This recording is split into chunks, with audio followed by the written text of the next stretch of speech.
We are finally getting to the garden in the backyard. If you watched the last video where I showed you how neglected but still how prolific the garden can be, the backyard is really it. The neglect and the fact that these plants really bounced back is astonishing. So I'm excited to show you. This is also probably going to be the last garden tour we do of the 2025 season, because after this, anything that comes in is going to be sparse, and then we're shutting her down. Our last frost date is typically October 13th. It is currently October 2nd. We need to get all of the green tomatoes to ripen up. We need to get all of the green peppers to ripen up. And then we need to kind of just cull everything and call it a year. So let's take a look at what the garden back here is looking like, and then we will go ahead and we will do a harvest. So because this is where we are coming down, there used to be kohlrabi here. I pulled it. I pulled the kohlrabi like 2 weeks ago. It was infested with aphids and it wasn't going to do anything anymore. My neighbor, we love our neighbor. She is wonderful. However, her raspberries, I don't know if you can see that one there. That one's on her side. And then we've got this one here. Her raspberries were hopping through and I have been snacking on them and it's been quite wonderful. We got one cucumber. I got to figure out how to get it. The straw flower is thriving and looking phenomenal. And then we've got these beans. They are probably a little too mature at this point to harvest, but we'll see. That was a marigold. Those were marigolds. They are dead. The cayennes look fabulous here, and so do these straw flowers. Just look at these. Beautiful. I have loved my straw flowers this year. So one thing to know is a neglected garden can still very much be a prolific garden if you cannot tell. These are tomatoes. Okay, there are only 2 cherry tomato plants here, friends, and they are love and life. And then we've got some San Marzanos here, but the cayenne peppers look fantastic, and I cannot wait to harvest all of these because they just look so beautiful. I apologize for my AC. It is on. All the garlic chives have gone to seed. I'm going to see if I can keep the seed from spreading into the rocks, because as it is, we have a weed problem, and I would like the garlic chives to not add to it. We also need to chop down the echinacea, and we need to chop down the rudbeckia. Those are a couple flowers, but we do have some really sad rudbeckia, if you can tell right there. So that rudbeckia is pretty sad, and we just need to give them a chop. The morning glories, on the other hand, are thriving. They are so incredibly happy there. So let's talk about these tomatoes. So there was a tomato plant here, right here in this corner. It died. Don't know what happened, don't know how it happened, but I came out here one day completely dead, and so I just pulled it. Why water a plant that is dying? But I did mention that tomatoes get disease. They're super susceptible, especially when you plant them like I do. They had minimal airflow, and I wasn't able to get out here to prune them as often I would have liked. But they're doing pretty good given the circumstances. But this is disease. This is why I do not compost my tomato vines, because I don't need this disease to start any earlier than it already does. Like, look, these tomatoes are diseased, these tomatoes are sad. Honestly, I don't know if this plant is even, yeah, it's producing some good tomatoes maybe. So we will go ahead, we're gonna prune these up, we're gonna cut off all the flowers because we need any green tomatoes that are on here to ripen up. But oh baby, there are a lot of tomatoes in here, and I'm excited to give this a good harvest. So let's get cracking. This garden bed is the garden bed that has kind of really struggled where the tomatoes are concerned.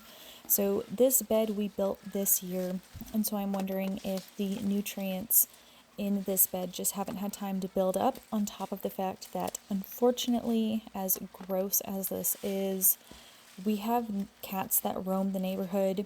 You have seen Steely Ann. She was a cat that roamed the neighborhood until my neighbor took her in. So originally she didn't belong to anybody from what we knew. But cats assumed that my garden beds were litter boxes, and this one seemed to be like the most attractive one.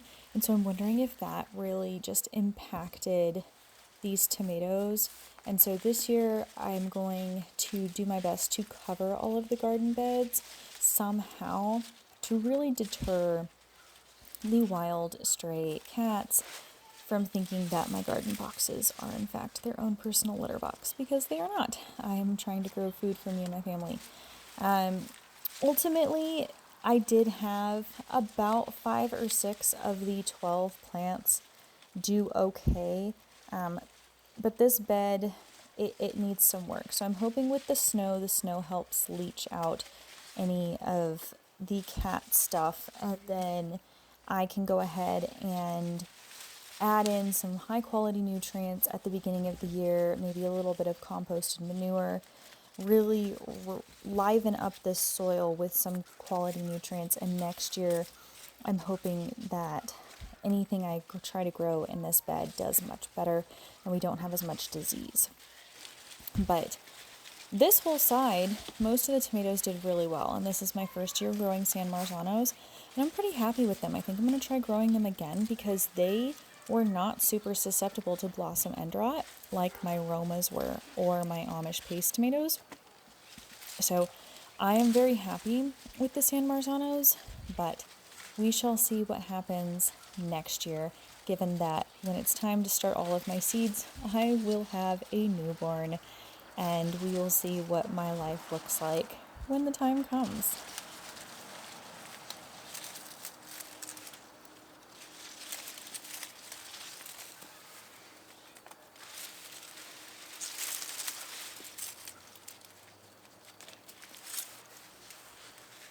But as you can see right here, these tomatoes, they took on some weird, like, spotty kind of, they didn't look great. They looked pretty horrendous.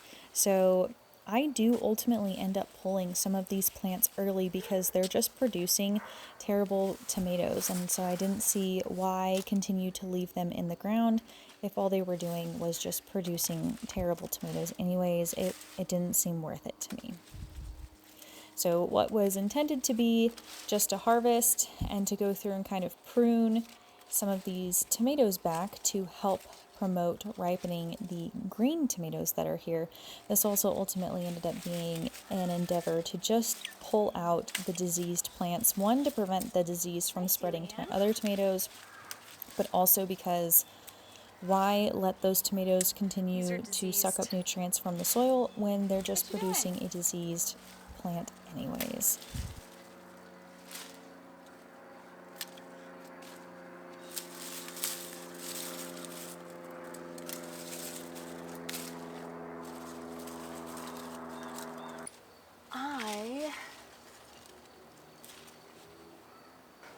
So every tomato on this plant has some sort of disease. It's mushy, it's got spots. So we are actually just gonna cull this whole plant, and we don't have to worry about it trying to produce anything else because it's just producing a diseased product.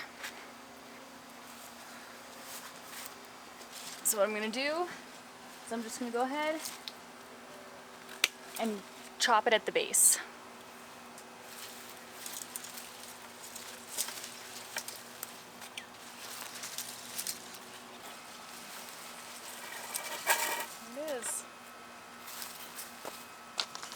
This plant is also diseased.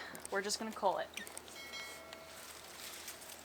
Oh, he's got green tomatoes. Oh no, that's a different plant. Yeah, this one. There you go. Let's pull it out.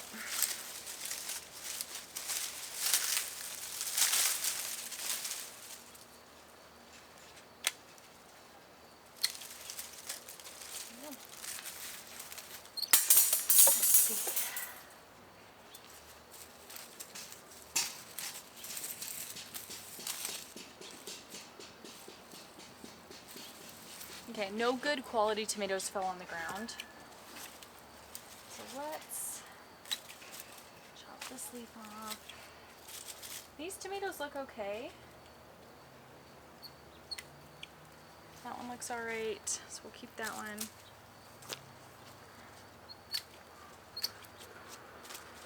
I'm gonna cut the top off this one.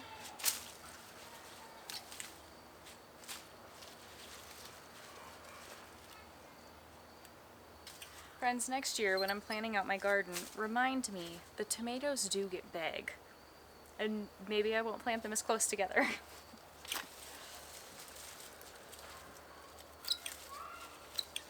What you doing, Steelian?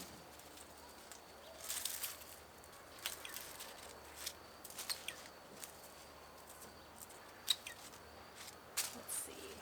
Right. Y'all, this plant didn't do anything. There is two pitiful tomatoes on here. So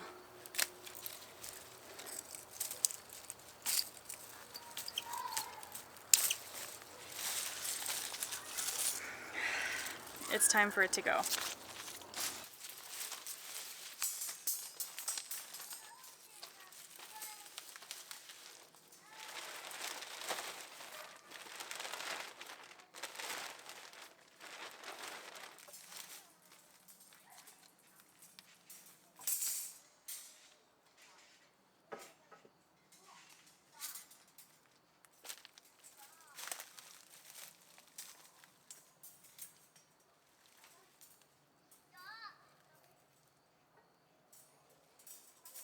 So pruning takes a while. So I'm just gonna grab all the red tomatoes I can and all the peppers I can.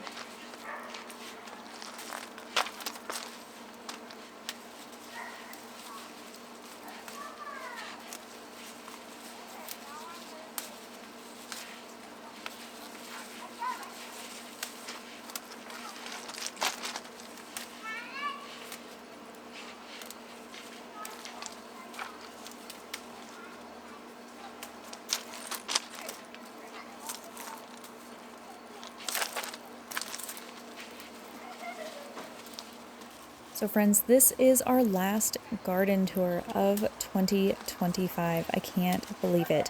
As of today of recording this voiceover, it is October 16th. We are getting a freeze in 2 days. And so today I had to go out and get the last of the peppers that I could find.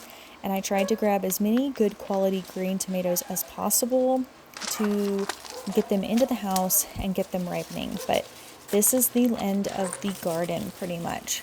You are seeing it before it really dies back and before we rip it all out and we can put the garden to bed for 2025. It is a little surreal. I can't believe how fast it went by. This is also why the garden was so neglected, because I was just so busy this year. However, this garden was so productive regardless of how neglected it was. There were some disappointments and some failures, but I was amazed at the success we still had in our garden with everything else we had going on. So I'm very happy with what the garden produced for us this year, but I'm very happy to also call it a year on the gardening, and we can move on to more fun projects like preserving this food that we've grown, and we can transition to cooking some delicious fall meals, some holiday meals, and most importantly, some very important meal prep for postpartum season, baby coming on the way. So I'm very excited to get some good quality stuff in the freezer that's easy for me to reach for, and I will take you all along with me on that journey as well. As you can see here, we are really trying to maximize our time. The sun is starting to set, the light is getting pretty low, and by the time I am done, it is almost dark, and I actually can't see the tomatoes anymore. I needed to get a flashlight to start looking to see if I can find any red tomatoes, and I finally reached a point where I realized this is kind of a futile effort, and I also needed to get dinner going. I completely spaced that I needed to start dinner because I was so into what I was doing here. So now let me show you what I ended up getting just from our backyard.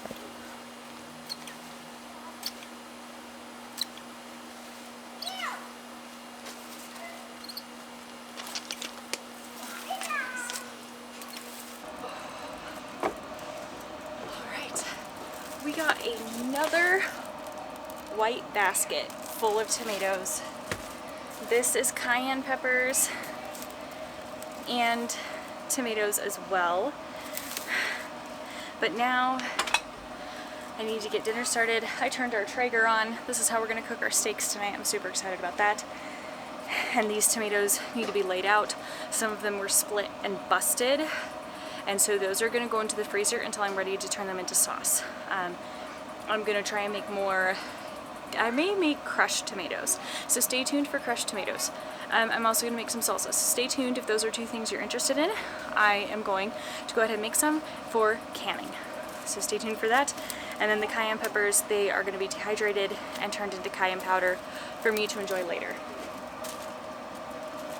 Oh, this is heavy.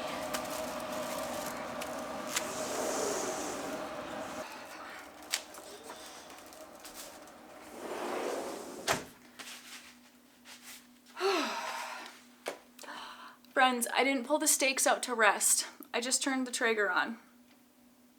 That's annoying.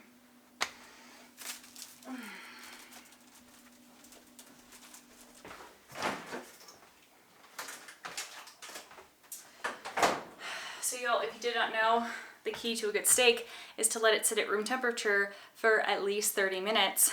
It cooks more evenly when you do that. I didn't do that. It's fine. So we'll just let these sit out for like 10, 15 minutes and we will make do. So these are gonna go with all of our peppers over here. Let's go ahead and get the steak prepped real quick and then we'll get the tomato stuff, whatnot, finished up. We also have a ton of zucchini to process, so stay tuned because we're processing zucchini. This is the only zucchini I grew. The rest of the zucchinis are from my mom. And I really, really need to do something with them. They're looking pretty sad. Let's deal with this steak first.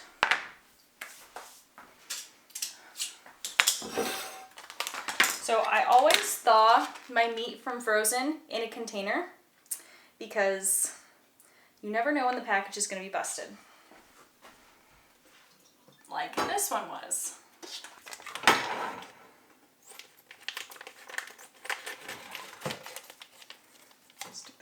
Now, let me wash my hands real quick.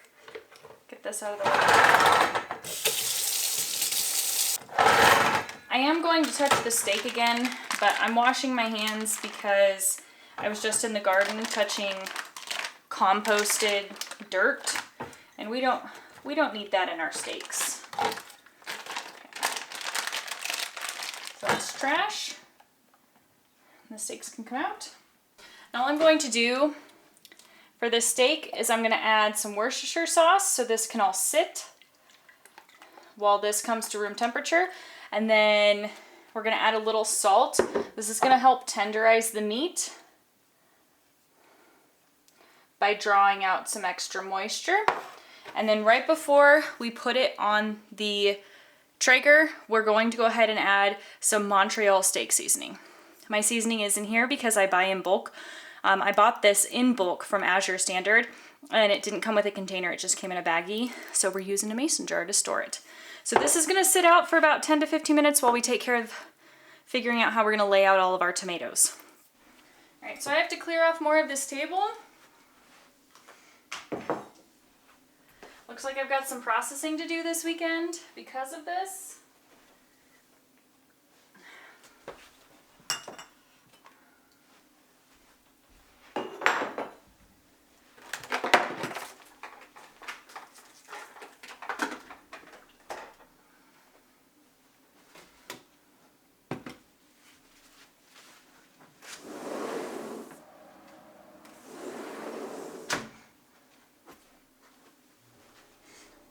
And then what I like to do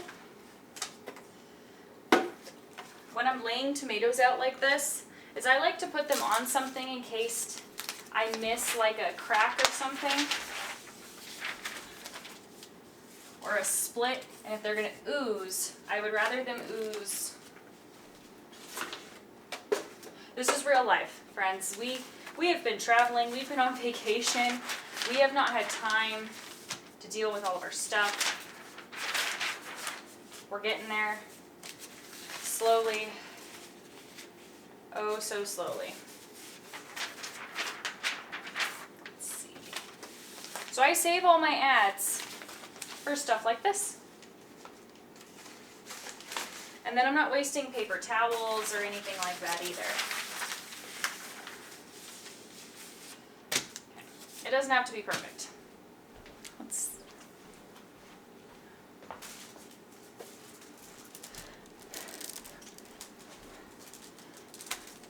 Then I'm just going to lay the tomatoes out. I'll pick up any of the ones that fall on the ground. Oops. Yeah, like all of these. So, see, that's... I'm going to have to go through and grab some of these big round ones because they split as I took them off the vine. I don't want these sitting out here. They're not going to be okay to sit out. Go, Boots. Go.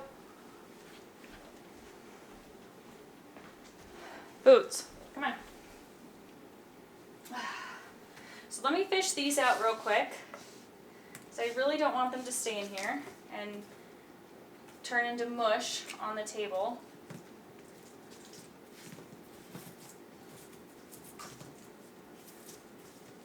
There's one.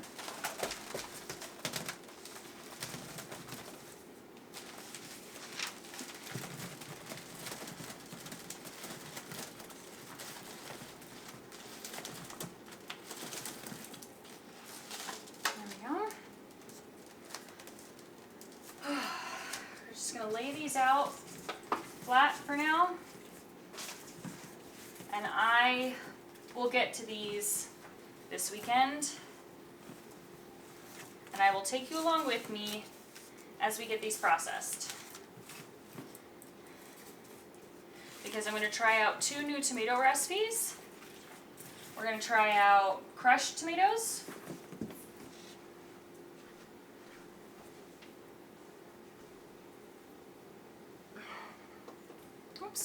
So this one's split. So we're going to try out some crushed tomatoes.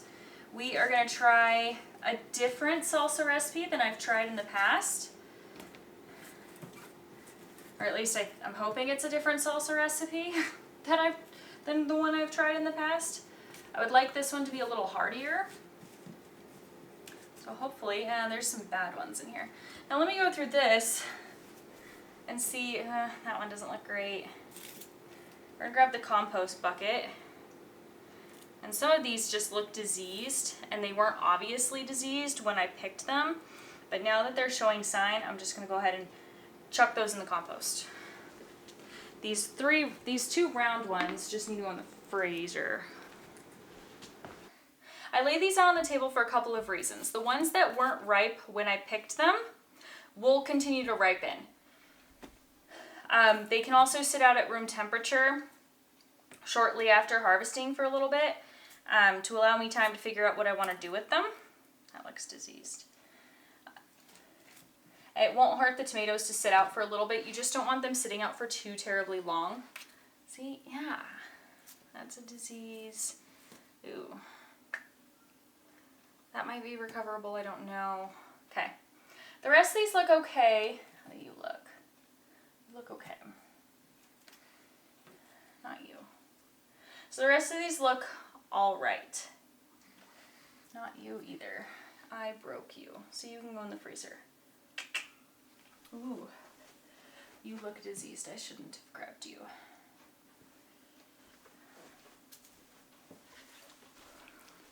So this is what I do with all of our tomatoes. I let them sit here until I'm ready to process them. They can continue to ripen, and usually they can just sit for a little bit before you get to them. If you notice that some of them are they're really, really ripe and you don't want them to sit out, go ahead and rinse them off and chuck them into a bag into the freezer, and you can process them later. But just know when you do that, you can only turn them into sauce. You can't turn them in, or you could do probably salsa, but it wouldn't be a chunky salsa. But you can't do things like diced tomatoes, crushed tomatoes, whole tomatoes. They don't work the same way, because once you freeze them, they get incredibly mushy as soon as you start to thaw them. So that is the caveat to freezing them.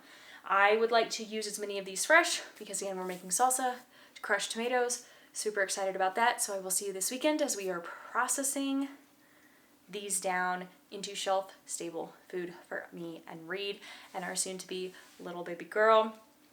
And I will see you all the next time we are in the garden.